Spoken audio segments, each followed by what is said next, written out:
हिक वारी लंघ आ उजड़ी दे दर सईं हिक वारी लंघ आ उजड़ी दे दर सईं तां घात घेंदे तां घात घेंदे वञा न मर सईं हिक वारी लंघ आ उजड़ी दे दर सईं जे पार हावी सावल तैयारी दिलड़ी क्यों खसते कर गई अजारी दिहारात जल्दी पई हाथ आरी के कूं दिखावा के कूं दिखावा जख्मी जिगर से एक बार लंघ आ उजड़ी दे दर सईं शाबाश शाबाश खूबे तेरे विछोड़े बेकार कीते दारू न मिलदा बीमार कीते हर एक दनीवा तैयार कीते बेडू हरुसदी बेडू हरुसदी लगदा है डर सईं हिक वारी लंघ आ उजड़ी दे दर सईं वाह से वाह दर्दे दम माही सुन वन उलासां वसदे शहर विच हिक मैं उदासां अल्लाह पुजे सी ततड़ी दासां कहीं दी तपोस्या कहीं दी तपोस्या दिल ते मिहर सईं क्या बात है एक वारी लंघ आ उजड़ी दे दर सईं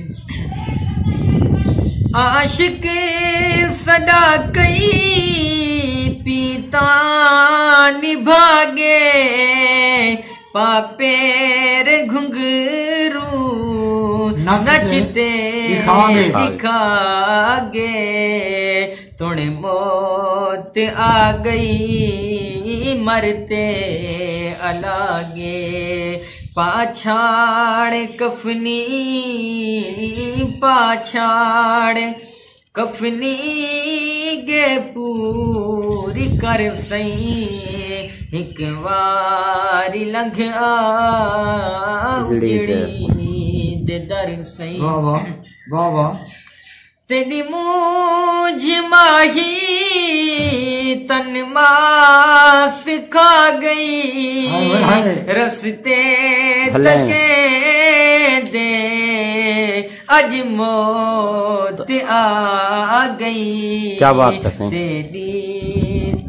तेरी तरफ झुक दे कब्रां सुधा गई क्या तेरी मूंझ माही तन मास खा गई रस्ते तके दे अज मौत आ गई तेरी तरफ झुक दे कब्रां सुधा गई क्या पांद देसा क्या पांद देसा काली कबर सईं एक वारी लंघ आ दे दर कलड़ी विच तू ढोल आवी मुनकरे नकीरा तू जिंद छुड़ावी अपनी जुदाई दे किस्से सुनावी। क्या बात है। मेरी निजाते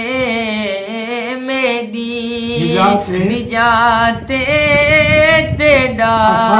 असर क्या बात है। एक बारी लंघ आ उजड़ी दे दर से वाह से वाह जी आयात भाई जी दानिश सियाणे में को रुके दिल हीरा सस्या दे बेहाल दे दिल सोहनी बहर विच लुढ़ गई दसे दिल दीदार अड़ाते उठनिया न घर सही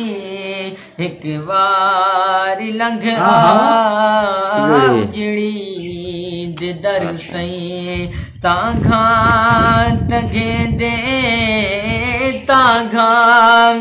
तगे दे वन्या न मर सही एक बार लंघ आ उजड़ी दे दर सही।